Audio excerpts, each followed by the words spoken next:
Hey everybody, welcome to Shifty's Club. Today is Saturday, and today is not actually Saturday. This is pretty much before the rest of the competition goes on for March Madness. I figured because we started this around March Madness time, I would post my bracket from last week to what I thought was going to happen. Now, obviously, I didn't have a perfect bracket. No one does. So, um, I'm going to go ahead and say that um, regardless, there are going to be a many, and I mean it when I say a many different brackets that you can make. Probably the weirdest thing that's happened so far is the fact that I've called so many underdogs correctly. like, I had Georgia State going, but I had them going all the way to the Final Four, and you guys are probably wondering why. Well, being a guy who actually went and watched them play in their championship, basically their division championship, or yeah, their conference championship, you didn't even want to mess with them the way they were playing. There's no way. I said there's probably no way in hell that Baylor's going to be able to keep up with them. I didn't think any team would be able to keep up with them up to Kentucky. They were on fire, and that was pretty much one of the few reasons why I picked them to go all the way to the Final Four, was because I really didn't see a team stopping them with pretty much what they had. And I mean, I was pretty much right all the way up to the about 2 minute mark or so when they started getting those when they started getting missing shots. They had to start fouling, and that pretty much sealed the deal with them against um, Xavier.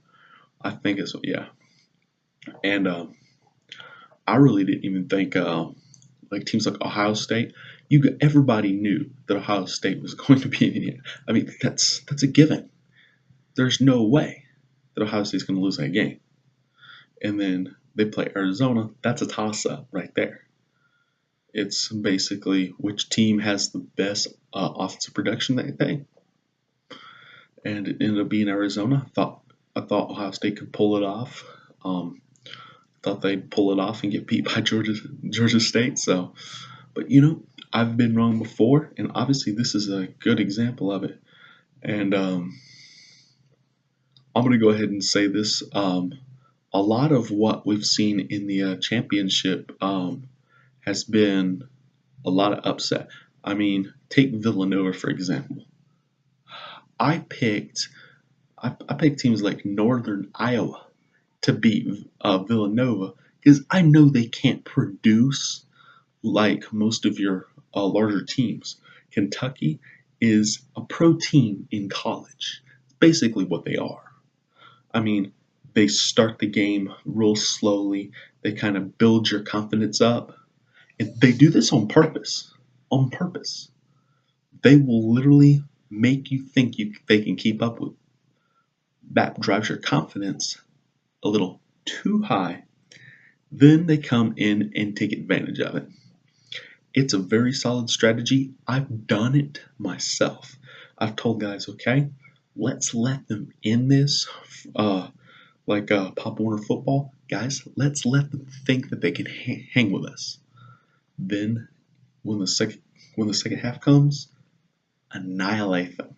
The confidence is through the roof, and now we can take them down and make them cry. Of course, these were little kids, but still, the excitement of making another little kid cry to these kids was awesome. But then again, that's a whole different sport. Still, it's the same concept.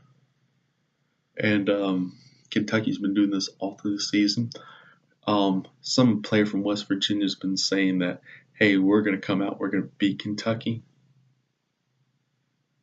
Okay, yeah, I would give him 100-to-1 odds that if West Virginia were to beat Kentucky, I would give him $100 for every dollar he bet me.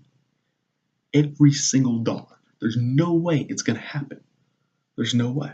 Now, obviously, I wouldn't offer this to the public for a reason, because if I offered it to the public, then, it's possible the mafia could get involved, start paying off players, and you guys know how that goes.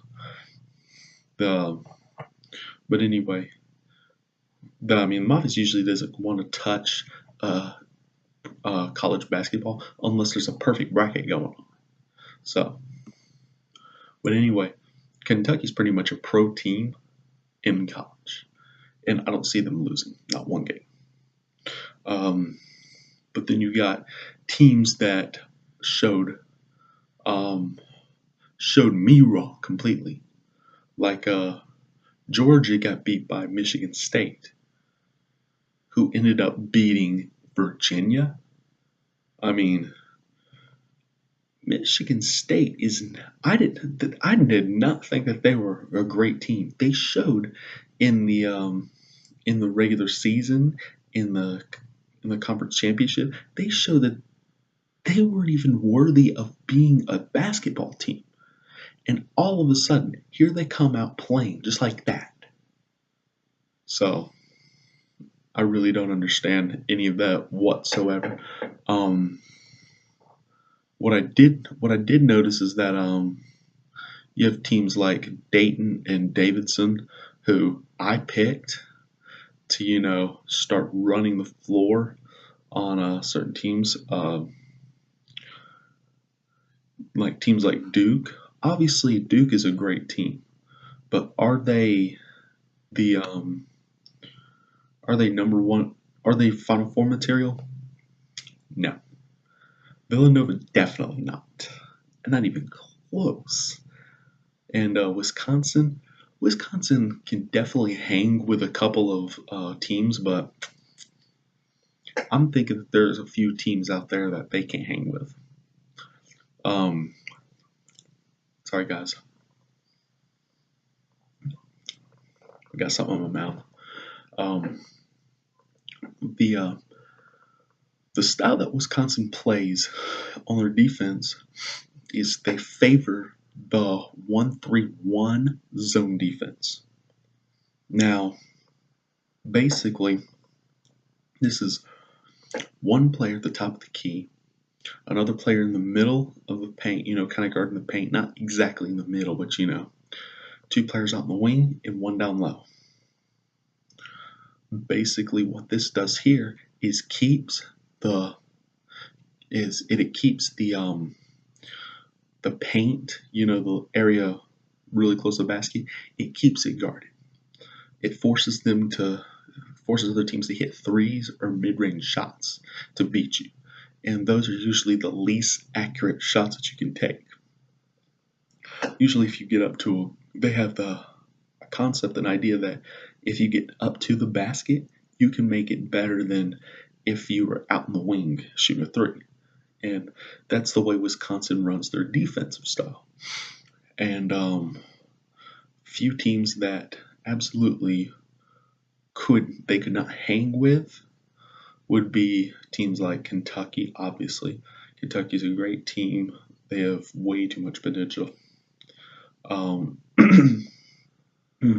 You also have, and correct me if I'm wrong here. Oh God, correct me if I'm wrong. Notre Dame is another team I don't think they can hang with. I mean, their outside perimeter game is above average. Notre Dame has 3 different players who I think could go into the NBA three-point shooting contest and win it. I do. Like, not even kidding. But that aside, my bracket doesn't look perfect. I'm going to post a bracket after Sweet 16. It's going to be a separate little bonus video.